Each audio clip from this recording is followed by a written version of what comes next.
الحمد لله رب العالمين والعاقبة للمتقين والصلاة والسلام على سيد الأنبياء والمرسلين أما بعد فأعوذ بالله من الشيطان الرجيم بسم الله الرحمن الرحيم إن الله وملائكته يصلون على النبي يا أيها الذين آمنوا صلوا عليه وسلموا تسليما اللهم صل على سيدنا ومولانا محمد وبارك وسلم وصلي عليه اللهم صل على سيدنا ومولانا محمد وبارك وسلم وصلي عليه میرے تمام سامعین کرام السلام علیکم ورحمۃ اللہ وبرکاتہ۔ امید کرتا ہوں آپ سب خیریت سے ہوں گے۔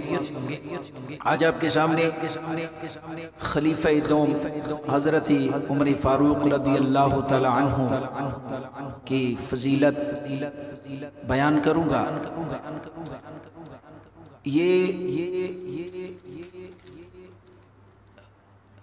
ان کا مبارک نام عمر ہے، کنیت ابو حفص ہے اور لقب فاروق اعظم ہے۔ ان کے والد کا نام خطاب تھا اور یہ حضرت عمر فاروق رضی اللہ تعالیٰ عنہ اشراف قریش میں بہت ممتاز تھے۔ آپ رضی اللہ تعالیٰ عنہ کا سلسلہ نسب 8ویں پشت میں نبی صلی اللہ علیہ وسلم کے سلسلہ نسب سے جا ملتا ہے۔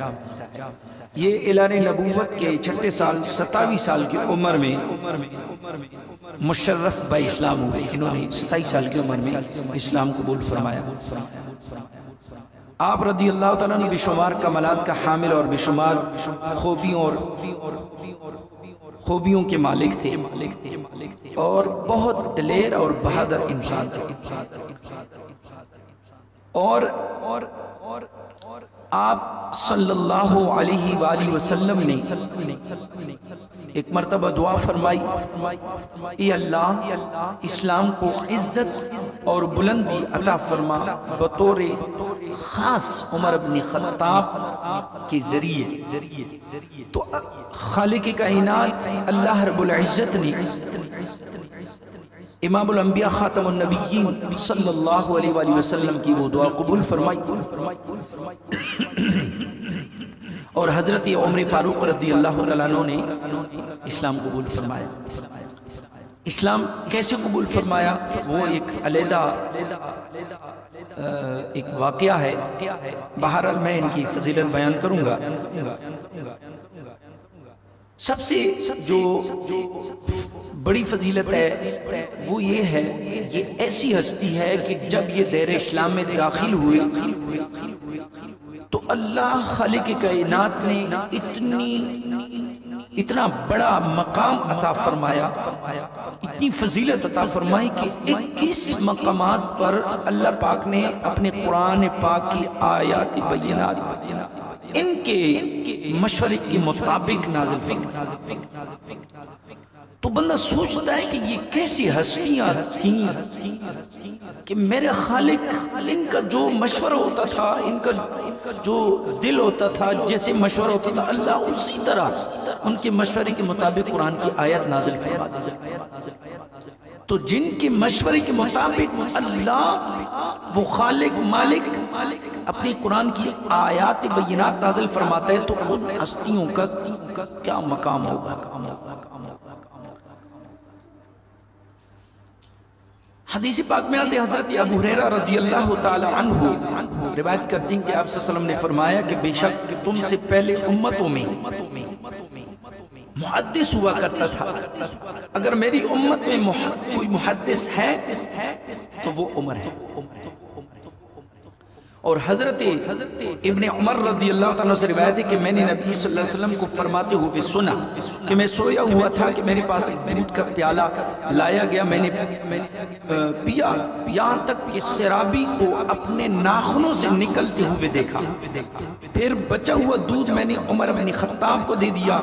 لوگ عرض گزار ہوئے یا رسول اللہ آپ اس سے کیا مراد لیتے ہیں؟ آپ صلی اللہ علیہ وسلم نے فرمایا کہ میں اس سے مراد لوگوں علم لیتا ہوں، اور آپ ہی سے روایت ہے کہ نبی صلی اللہ علیہ وسلم نے فرمایا بے شک اللہ تعالیٰ نے عمر کی زبان اور دل پر حق جاری فرما دیا۔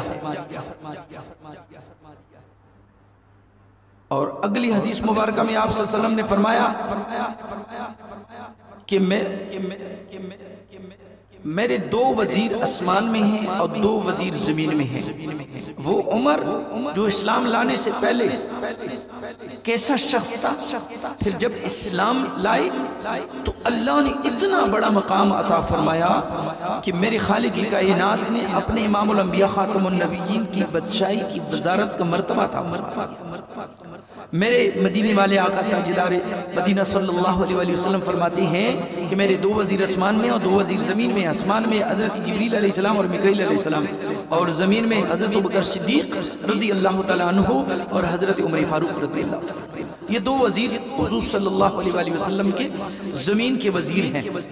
تو پھر اللہ نے اپنے نبی کی بادشاہی کی وزارت کا مرتبہ عطا فرمایا، اتنا بڑا مقام دونوں شیخین، یعنی حضرت ابوبکر صدیق اور حضرت عمر فاروق کو۔ تو پھر جب اللہ کسی کو اتنا مقام عطا فرمائے تو کوئی اگر جتنا بھی گھٹانے کی کوشش کرے تو کوئی بھی ان کا مقام شان نہیں گھٹا سکتا۔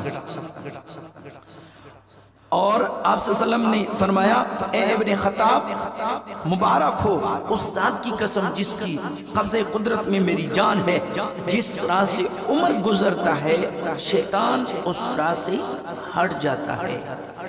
اتنا بڑا مقام، اتنا بڑا مقام، اتنی بڑی فضیلت کہ وہ عمر جب اس دیر اسلام میں داخل ہوئے تو میرے خالق کی کائنات کی اتنا بڑا مقام عطا فرمایا کہ وہ شیطان لعین جس راستے سے عمر جاتے تھے شیطان بھی وہاں سے بھاگ جاتا کہ بھاگ جاؤ عمر آ رہے۔ اور پھر حضرت علی رضی اللہ تعالیٰ عنہ روایت کرتے ہیں کہ آپ صلی اللہ علیہ وسلم نے فرمایا کہ عمر بن خطاب جنتیوں کے آفتاب ہیں۔ اور پھر حضرت علی رضی اللہ عنہ روایت کرتے ہیں حضرت عمر فاروق کے علاوہ ہم کسی ایسے شخص کو نہیں جانتے جس نے اعلانیہ طور پر ہجرت کی ہو۔ جس وقت آپ ہجرت کی نیت سے نکلے تو آپ نے اپنی تلوار گلے میں لٹکائی، کمان کندھے پر لٹکایا اور تیر نکال کر ہاتھ میں لے لیا اور بیت اللہ شریف کے اندر گئے، طواف کیا۔ پھر طواف کے بعد وہاں کفار کے بڑے بیٹھے تھے، سامنے گئے، بولے تمہارے اندر کوئی ہے کہ عمر بن خطاب کا مقابلہ کرنے والا آئے کہ میں ان کا کام تمام کروں؟ کس کی جرت نہیں ہوئی تھی کہ وہ عمر بن خطاب کے سامنے جاتے، یعنی اعلانیہ طور پر انہوں نے ہجرت کی۔